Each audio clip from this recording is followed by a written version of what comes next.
I assume gamot ito sa lupus.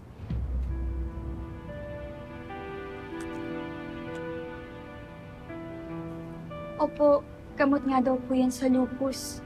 Pero daw, di ba po kapag wala naman po talaga kayong sakit tapos inom po kayo ng inom ng kung ano-anong gamot, manghihina po yung katawan nyo, tsaka po masama po yun sa health. Oo naman. Like yung mga gamot sa autoimmune disease, they can damage your eyesight. At pwede itong mag-contract ng ibang disease sa patient, like diabetes and osteoporosis. Talaga daw, kayo ko po ng mga ganong sakit. Okay. Mami?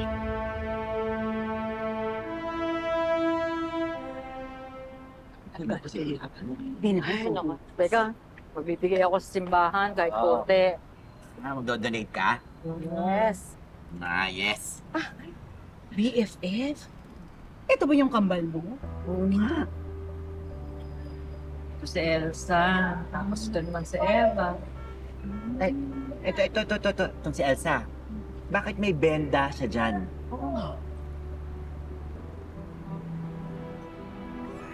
Eva?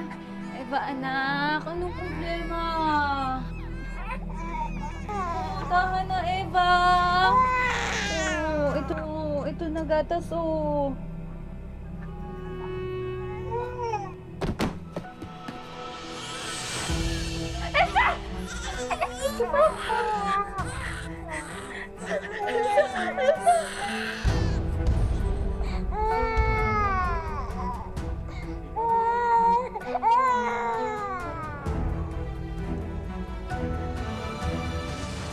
Ting naalala ko yung pangyayaring yun, naiisip ko. Tama lang na pinamigay ko sila kasi hindi naman ako mabuting ina, di ba? Hoy, huwag mo nga sinasabi yan.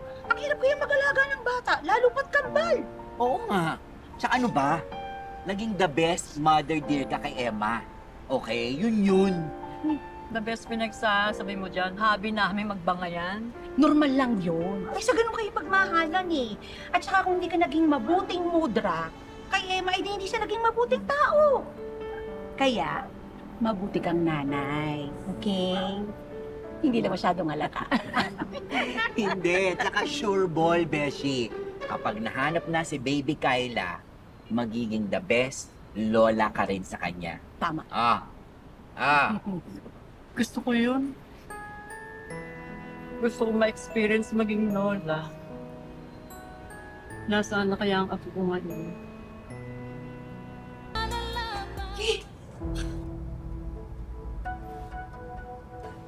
Muki, anak, anong ginagawa mo dito? Doc, I'm so sorry kung inistorbo ka ng anak ko for this nonsense. Halika na, anak. Umuwi na tayo. Let's go. Mami, no! Let's go home. Mami, Come on. no! Ayoko, Mami. Halika na. Huwag matigas ang Mami, ulo, ayoko, Muki. Let's go home. Ayoko Come on. nga po, Come on. Mami. Come on, let's go. Tara na. Doc, I'm so sorry for this. Let's go. Let's go, Muki. Tumayo. Mami,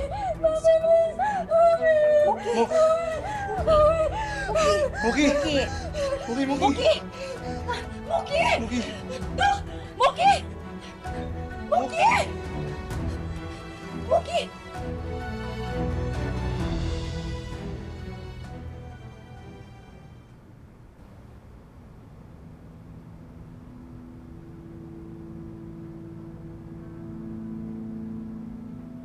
Mahal na mahal mo talaga yung anak mo, no? Yes. That's why I was so disheartened to hear all this. Na ayaw niyang maniwala na meron siyang sakit. And now I heard, hindi pala iniinom yung mga gamot niya.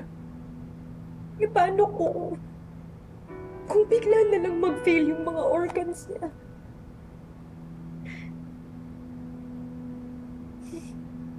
Mami. Gusto ko lang naman po talagang malaman kung may sakit po talaga ako eh. Believe me, Doc. Mas nangihina po talaga ako kapag umiinom po ako ng mga gamot.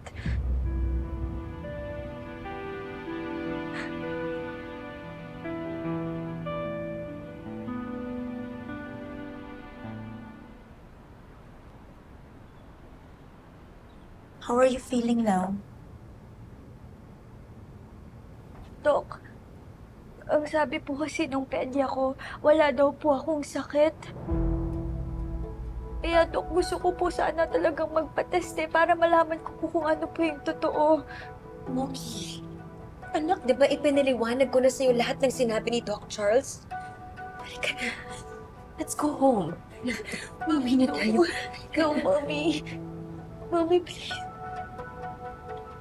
Please, Mommy, have me tested. Kapag po nalaman ko talaga na may sakit po talaga ako, gagawin ko po lahat ng gusto niyong gawin ko. Please, Mommy. Please.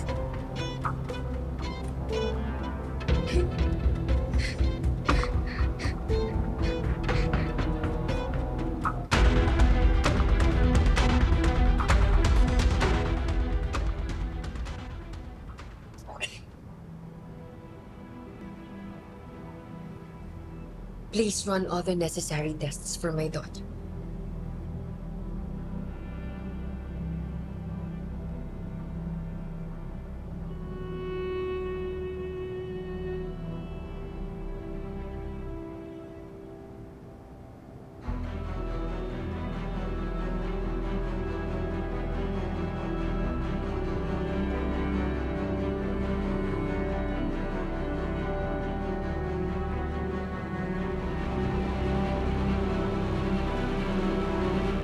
Let Maria Angela rest for a few minutes, tapos pwede na kayong umuwi. Tatawagan kita agad once the results are in. Thank you.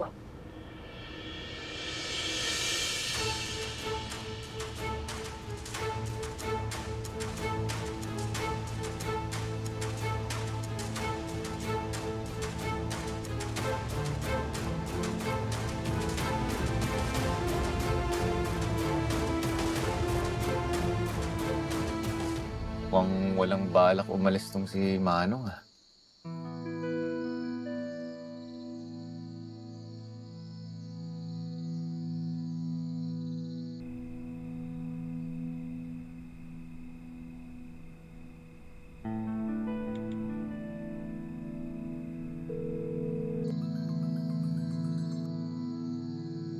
Nay? Hello, Nak. Anong balita? Di pa ho kami makapasok kasi yung bantay hindi pa umaalis eh. Alam mo, Nak, pinagdasal ko kayo kanina. Oo, nakipag-barter ako kay Lord. Sabi ko sa kanya, Uy, Lord, sige na, hindi ko pagpipilitan na makita ko pa yung mga kambal ko. Pero sana, nasa maayos silang kalagayan. Pero Lord, basta si Emma, ha? Pagbigyan mo na hinihiling niya. Sabi ko sa kanya ganun. Ibalik mo na sa kanya si Kyla. Yun. Ay, salamat po. Sabay po nating ipagdasal na makita yung mga anak natin. Kasi gusto ko rin po makita yung mga kapatid ko. Labo na yun, anak eh. Kasi sabi ni Ma'am Alice, wala na daw siyang balita tungkol sa mga umampon sa mga kapatid mo. Wala na pag-asa yun.